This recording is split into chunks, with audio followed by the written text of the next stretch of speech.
Meu nome é Giancarla, eu sou graduada em Letras Português e Árabe pela FEFELESH e atualmente eu sou mestranda em Educação, Linguagem e Psicologia pela Faculdade de Educação da USP, né? Eu faço parte do grupo de pesquisa Linguagem, Memória e Subjetividade, que é coordenado pela professora Elizabeth Braga, que é a minha orientadora. E aqui eu deixo meu e-mail também, se alguém quiser mandar alguma coisa depois. Bom, a minha fala, então, é sobre educação estética, a catarse de Aristóteles a Vygotsky. Começando, então, com uma rápida introdução a Aristóteles. Aristóteles, né, como todos já sabem, mas só para relembrar, é um filósofo materialista, né, ele era discípulo de Platão, ele nasceu em Estagira, morreu em Calcis, e ele foi um grande taxonomista, né, então ele sistematizou e categorizou todo aquele conhecimento importante filosófico da antiguidade. E o que eu acho interessante de ressaltar sobre a poética é que ela tem um cunho escolar, que é uma coisa que eu vou puxar depois quando for falar do Vygotsky, porque o texto do Vygotsky também tem uma questão pedagógica. Então, ela tem um cunho escolar que era orientada aos estudiosos frequentadores do liceu. E essa poética, ela é uma discussão, né, sobre o modo de composição de um poema. Então, a construção de uma imagem poética que é verossímil, né, ou necessária. E na poética, né, o Aristóteles dá destaque à tragédia, né, embora a gente saiba que é um texto lacunar e que existiam questões sobre a comédia aos quais nós não tivemos acesso, mas nós sabemos também que, na visão dele, né, a tragédia tem esse caráter mais enobrecedor, então é mais importante. Bom, o Vygotsky, então, né, Liev Semyonovich Vygotsky, ele nasceu na Bielorrússia, ele morreu em Moscou, e ele vai participar de um momento muito importante, né, ele pega a Revolução Russa, e ele se torna um grande psicólogo soviético, né, o que ele tinha por objetivo era construir a nova psicologia em bases marxistas. Então, ele vai conversar com tudo que está sendo produzido naquele momento e vai tentar compreender isso, né, de forma marxista. O Vygotsky é muito ligado com a arte também, a tese de doutorado dele é Psicologia da Arte, mas o texto no qual eu vou me basear hoje, na verdade, não é esse Psicologia da Arte, que é a tese dele, mas sim o Educação Estética, que é um capítulo que está dentro do livro Psicologia Pedagógica, então também tem esse caráter educativo, que eu acho que se relaciona muito com a primeira questão da Aristóteles que eu havia levantado. Então, para o Vygotsky, neste capítulo da Educação Estética, ele compreende que o sentimento estético ele tem que ser objeto da educação. Então, o que cabe à nova escola, né, após a Revolução? Primeiramente, educar a criação infantil. Segundamente, ensinar profissionalmente as crianças habilidades técnicas de arte. E, por fim, educar o juízo estético, tornando essas crianças capazes de perceber e vivenciar obras de arte, indo além da técnica, né, um aprendizado criador. O que também conversa muito com Aristóteles, né, porque para ele a mimese ele não é apenas uma representação, mas também tem a criação.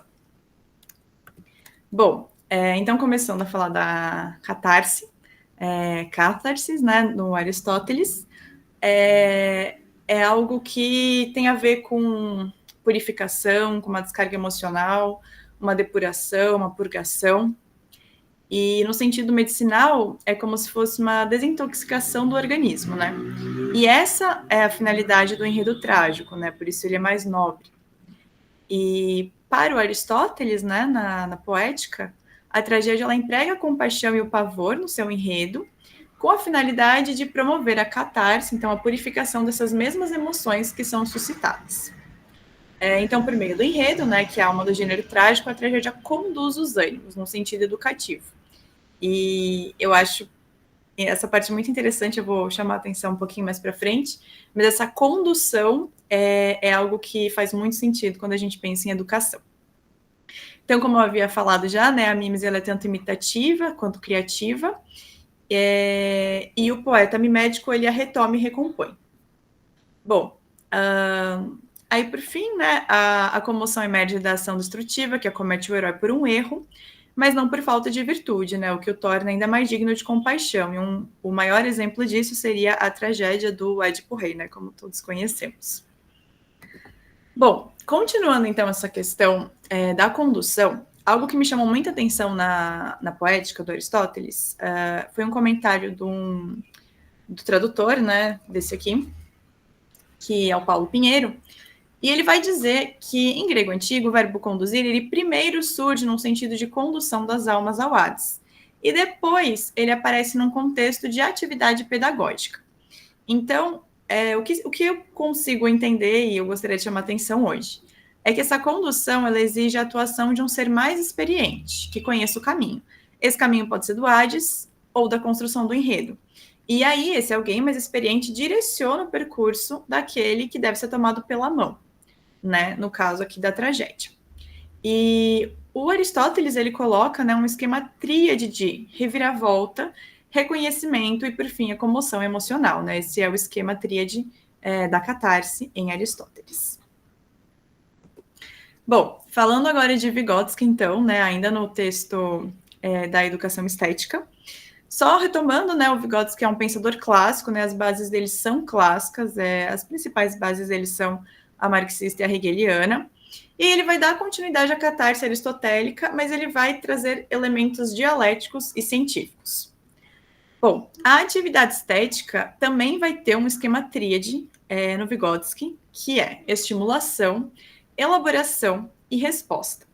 Então, para o Vygotsky, principalmente em psicologia da arte, ele vai falar sobre isso, a gente tem uma necessidade biológica de sublimação, né? Esse todo, né, do que a vida não dá conta.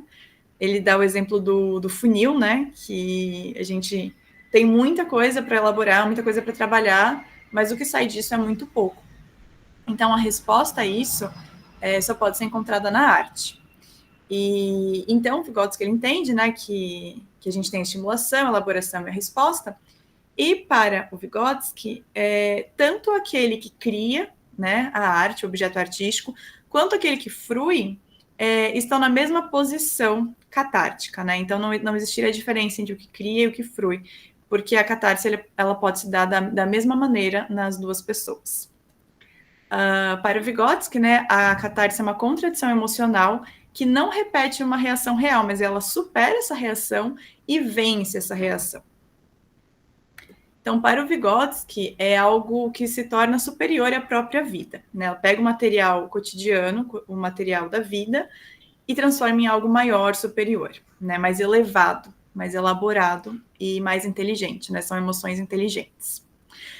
Para o Vygotsky, então, se na antiguidade a catarse é uma exorcização de maus espíritos, a poesia moderna sublima energias inferiores hostis ao organismo, transformando-as em energia superior.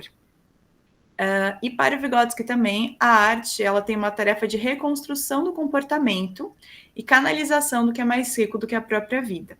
Então, ela eleva esse sujeito, esse educando, que depois, né, passa a conduzir a si próprio, né? Mas primeiro ele precisa de uma condução externa, de alguém mais experiente.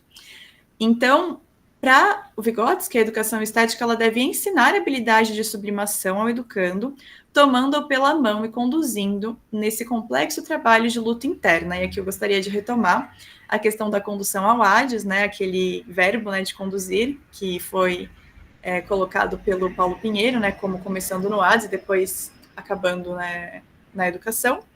E aqui eu consigo enxergar essa mesma necessidade de condução, né, condução pela catarse, né? Só aprende a passar pela catarse quem foi conduzido por alguém mais experiente. E aí é um trabalho de luta interna muito complexo, mas ele se conclui nessa superação. E aí, né, nesse momento, que é o momento mais maravilhoso de todos, é quando a poesia desce do seu pedestal e aí ela vai chegar na nossa vida cotidiana. E o que é mais belo de tudo é que ela se torna uma exigência da vida cotidiana. Então, para o Vygotsky, o belo, né, tem que estar em todas as partes da vida, todas as partes do cotidiano. A poesia tem que estar em tudo. E isso é só um trabalho educativo que pode promover, né, claramente. Bom, por fim, eu trago aqui as referências, né, que eu utilizei majoritariamente nessa apresentação, embora tenha citado outras. E eu gostaria agora, para terminar isso, ontem eu tive uma notícia muito feliz. Saiu o pré-lançamento de um livro meu de poesia. E aí eu pensei em terminar lendo um soneto que fala sobre um mito, mistura, né? Mitologia greco-romana e judaico-cristã. E eu acho que seria legal para fechar esse momento. Bom, então, esse soneto se chama Mira-me como quem morre. E o nome do meu livro é Namoramento Classicista ou Fausto Odier. Então diz assim: Mira-me como quem morre. Se a bela ninfa Eurídice fosse eu, tocarias tua lira, poeta? Voltar-te-ias para mim, Orfeu? Por beleza morrerias, esteta? Imensa dor invernal sentirias ao desceres ao mais gelado inferno? Isso tudo por mim suportarias após me jurares o amor eterno? A hebreia voltou-se para trás. Sodoma e Gomorra precisou ver. Dava sem compaixão pelos demais. Possível é sem apego viver? Tu preferirias tua vida a mim? Lançar-me-ias um olhar assim? Pronto, acho que eu consegui passar tudo. Agradeço mais uma vez pelo espaço, por esse momento e pela presença de todos vocês. Muito obrigado, Jequela, muito obrigado. Uma bela apresentação, tanto no conteúdo quanto na forma, né? Fiquei aqui com inveja, na verdade. Parabéns. Obrigada. Parabéns. E bem no tempo, né? Fiquei também com inveja nesse aspecto. Então, se segue a minha apresentação, que, na verdade, eu vou ter que ler também um pouco, é o rascunho, né? Eu sou José Auricunha, eu faço parte do grupo Paideuma, né? O grupo de estudos clássicos da FEUSP, coordenado pelo professor Marcos Sidney Pagotto Eusébio, né? E eu fui professor de filosofia por mais de 30 anos em colégios em São Paulo, especialmente Colégio Equipe e Escola Vera Cruz, né? E agora, depois de aposentado, eu estou retornando aos estudos clássicos, né? Eu escrevi 3 livros, um que é Iniciação à Investigação Filosófica, um livrão que saiu pela Editora Atual, sobre filosofia para o ensino médio, de certa maneira. Escrevi outro livrinho que chama Filosofia na Educação Infantil, né? Proposta e Métodos, e escrevi outro livro que é Filosofia para a Criança, Guia Pedagógico do Ensino Fundamental. Enfim, minha formação é mais nas ciências exatas, depois que eu migrei para a filosofia já na pós-graduação. Olha, o tema que eu queria apresentar tem esse título meio pedante, né, que se chama Efeitos Protrépticos Prévios no Exercício do Logos Pedagógico de Sócrates, né? Essa minha comunicação tem o propósito de recolocar a questão da relação de Sócrates com o logos pedagógico.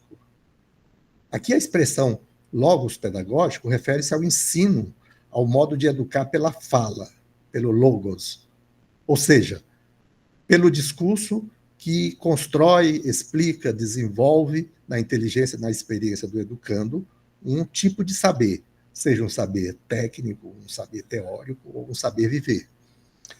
Em suma, logos pedagógico se refere a ensinar por meio do discurso dirigido diretamente ao educando.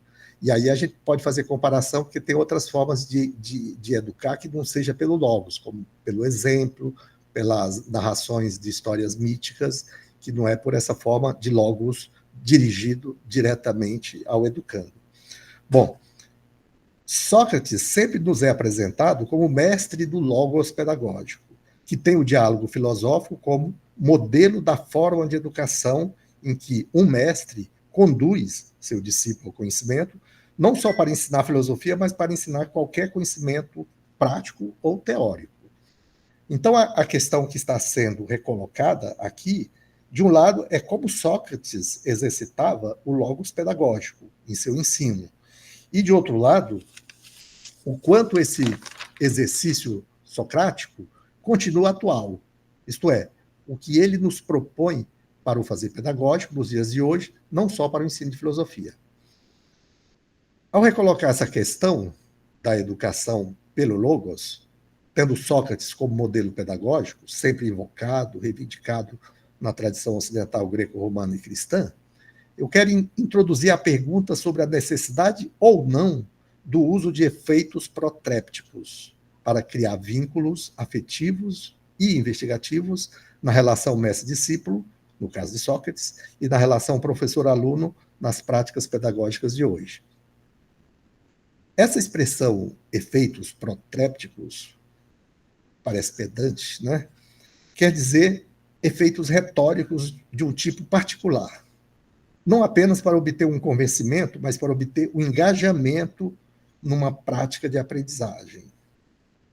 O pressuposto é que se o aluno, se o discípulo, não desejar fortemente aprender o que o mestre quer lhe ensinar, o trabalho pedagógico não produz resultado, produz apenas desgaste, enfado e, às vezes, protestos ou recusa.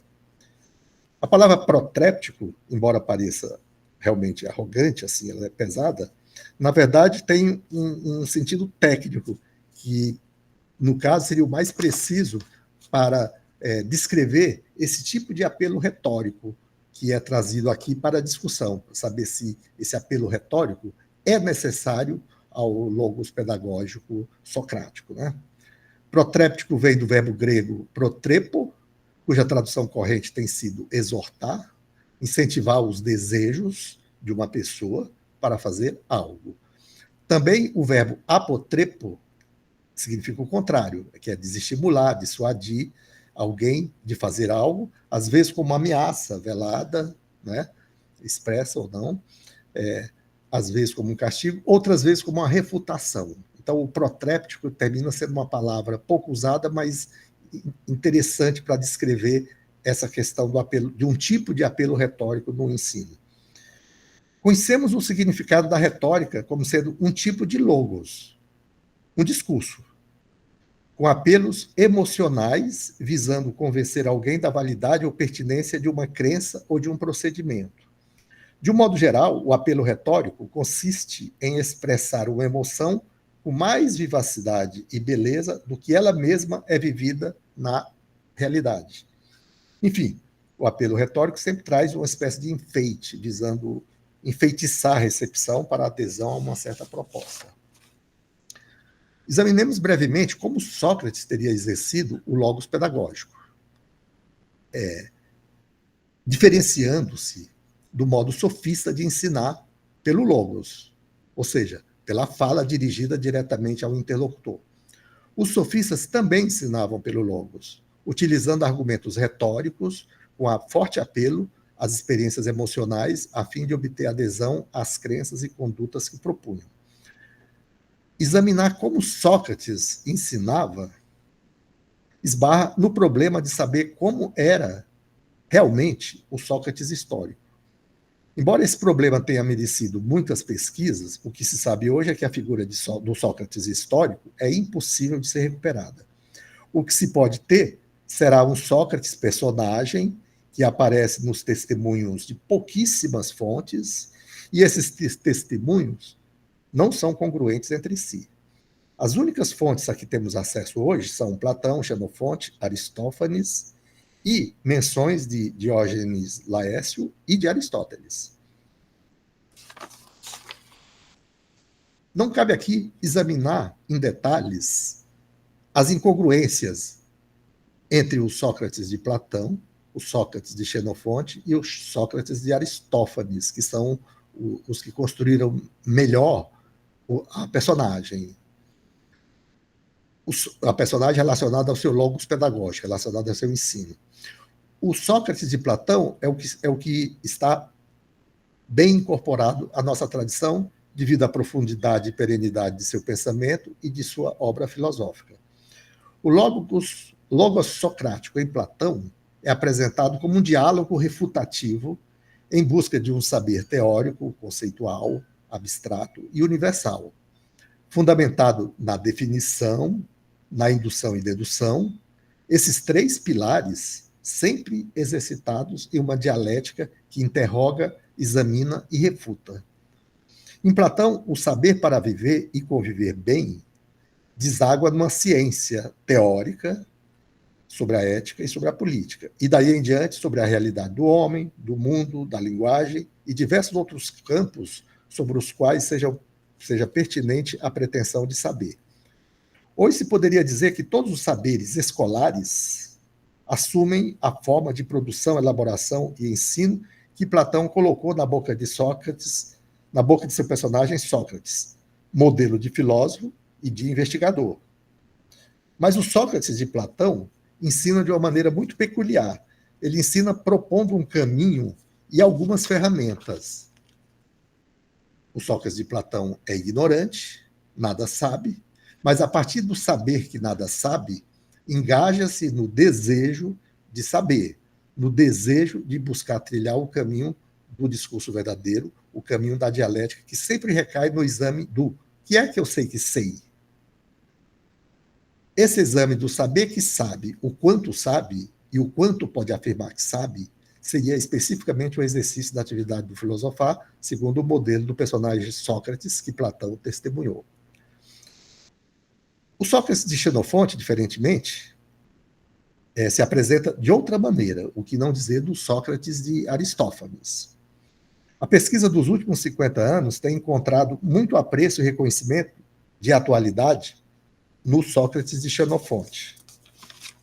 De fato, o Sócrates de Xenofonte tem merecido ultimamente muita atenção, especialmente a partir da obra de Louis-André Dorion, esse aqui, Louis-André Dorion, que serve de base para esse trabalho.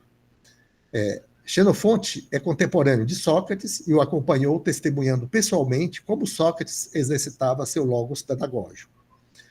Xenofonte foi depois um general e, na fase madura, foi um bom historiador. Deixou uma obra escrita bastante vasta.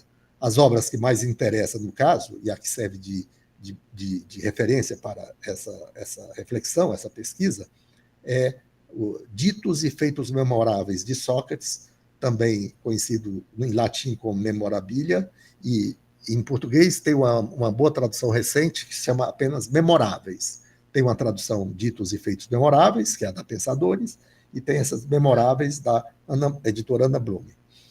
Bom, o Sócrates de Xenofonte, diferentemente do de Platão, era um ensinador, um professor.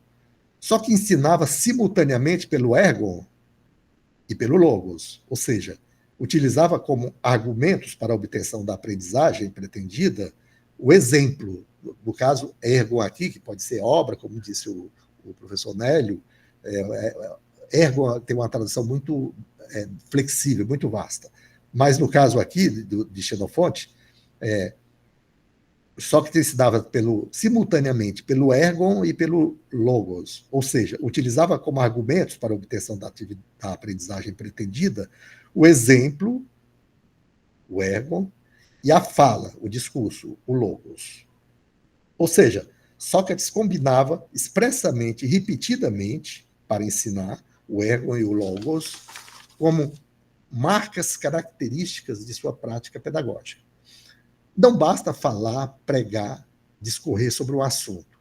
Era preciso ser vivido o que estivesse ser vivido e que estivesse coerente com o que ensinava. Ou seja, o ensino ético e político, seja ensino ético e político ou político, seja o ensino investigativo sobre a realidade exterior. Ou seja, essa relação entre o vivido e o ensinado tinha que estar fortemente interligadas.